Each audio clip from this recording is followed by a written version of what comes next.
LCMEHI. Demikian pengumuman yang dapat saya sampaikan. Akhiri, wassalamualaikum warahmatullahi wabarakatuh. Alhamdulillahi rabbil alamin.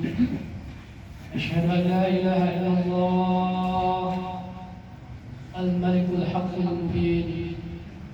Wa asyhadu anna Muhammadan 'abduhu wa rasuluhu. Shadiqul wa'dil amin. Allahumma salli wa sallim ala sayyidina Muhammad wa ala alihi wa sahbihi ajma'in.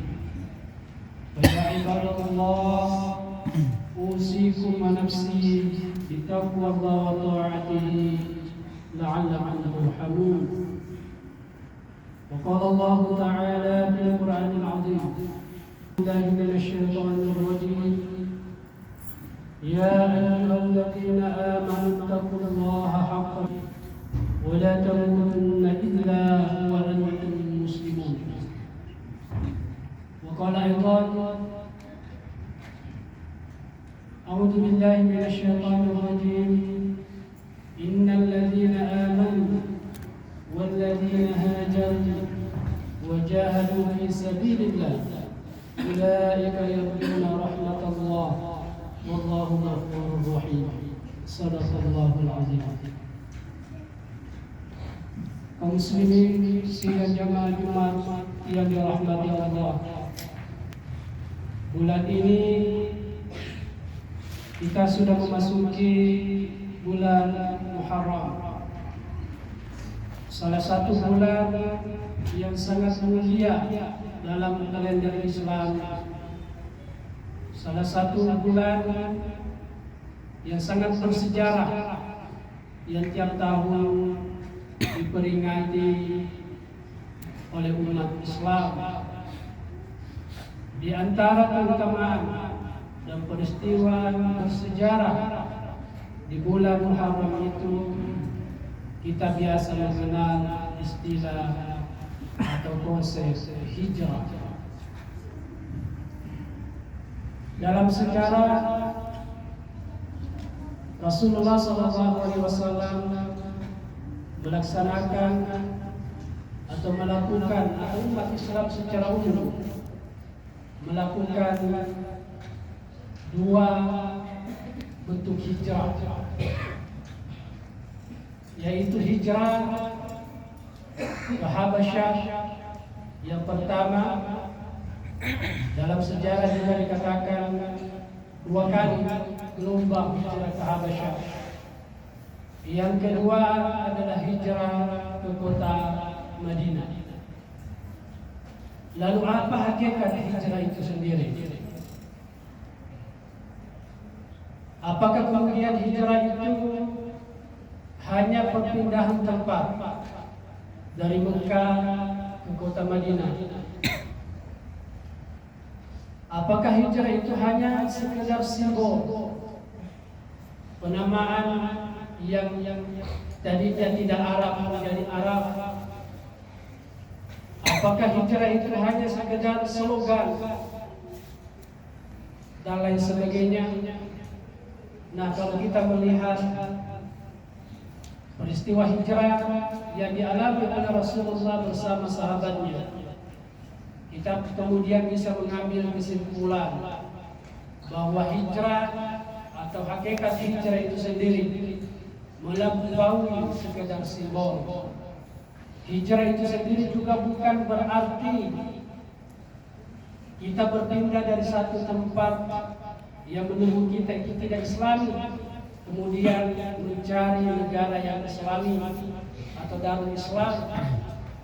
Tidak seperti itu. Kenapa?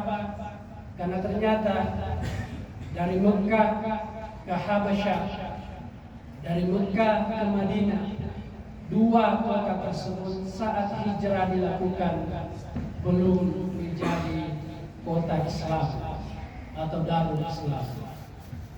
Di Habasyah, Ethiopia saat itu dipimpin oleh bukan orang Islam, tapi sangat adil. Madinah saat itu belum dikenal sebagai kota Madinah, tapi dikenal sebagai Yasrib. Kemudian diubah oleh Rasulullah ketika hijrah menjadi kota Madinah. Madinah itu apa? Madinah itu adalah simbol peradaban. Kaum muslimin sidang jamaah Jumat yang dirahmati Allah.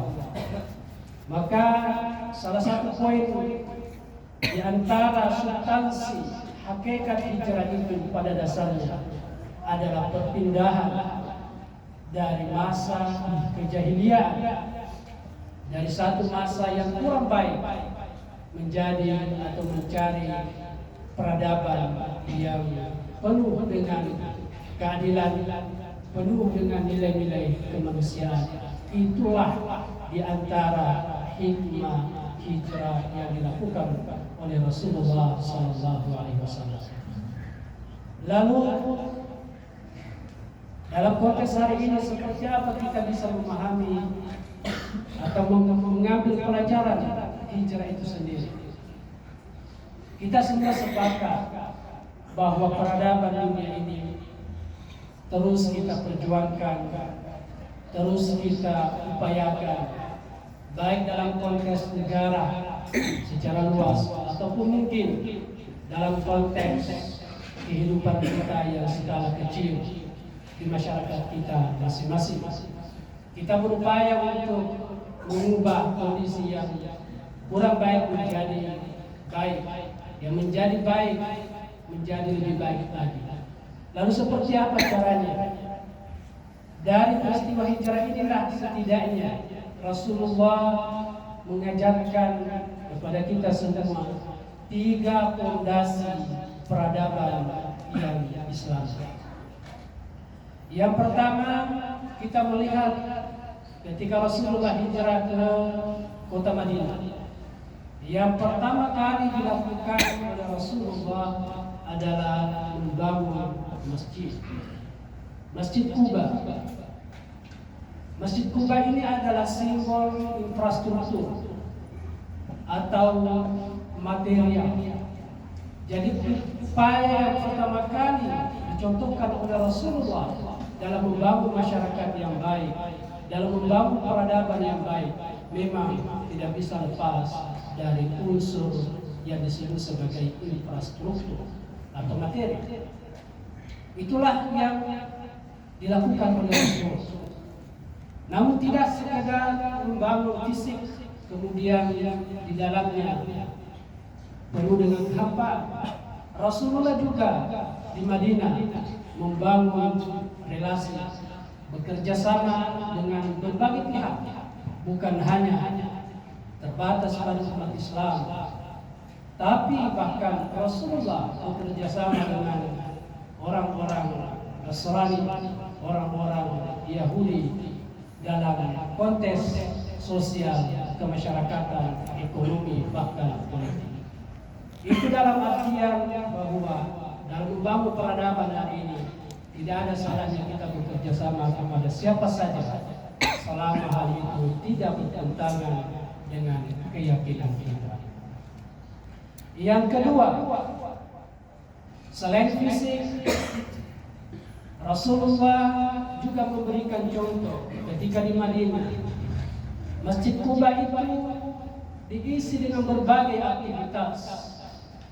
Rasulullah ketika Masjid Quba sudah ada, Masjid Quba menjadi senter, menjadi pusat kegiatan sahabat masyarakat saat itu, baik ekonomi, politik, bahkan pendidikan, semuanya dibicarakan di Masjid Quba. Dalam konteks ini Rasulullah mengajarkan bahwa fisik tidaklah cukup untuk membangun sebuah peradaban. Di sana diperlukan penguatan rohani, spiritual, dan di antara bentuk pelajaran spiritual yang sangat kuat yang dibangun dari awal Rasulullah SAW kepada sahabatnya, yaitu adalah keikhlasan. Ini yang paling pertama diajarkan, dicontohkan oleh Rasul kepada para sahabatnya. keikhlasan. Yang kedua adalah kesetiaan, loyalitas para sahabat saat itu, bahkan sampai hari ini. Kalau kita membandingkan bagaimana loyalitas para sahabat kepada Nabi, luar biasa tingginya. Kita belum bisa mendapatkan sebuah generasi yang memiliki loyalitas, cinta yang lebih tinggi, cinta para sahabat kepada Rasulullah Sallallahu Alaihi Wasallam. Dan yang terakhir yang diajarkan oleh Rasulullah kepada kita untuk membangun sebuah peradaban, yaitu aqlaniyah atau ilmu pengetahuan, rasionalitas. Dalam beragama, sekali lagi tidaklah cukup hanya sekedar fisik. Dalam beragama juga tidaklah hanya cukup dengan spiritual saja, loyal saja, tapi harus dibarengi dengan pengetahuan, ilmu pengetahuan. Harus dibarengi dengan rasionalitas, bahwa beragama itu sekalipun memang penuh ketundukan, tapi di saat yang sama dalam beragama juga di sana ada rasionalitas, ada pengetahuan. Kita tidak boleh hanya taklid buta, tidak boleh hanya ikut-ikutan, tapi di sana ada ruang untuk terus kritis, untuk mempertanyakan kenapa ini, kenapa ini. Agama, bahkan Rasulullah Sallallahu Alaihi Wasallam memberi ruang itu kepada para sahabat.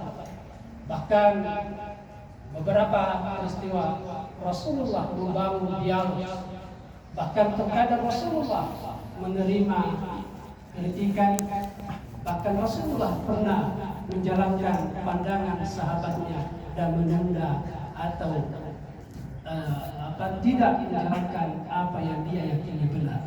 Itu adalah contoh bagaimana rasionalitas dalam beragama itu sangat penting.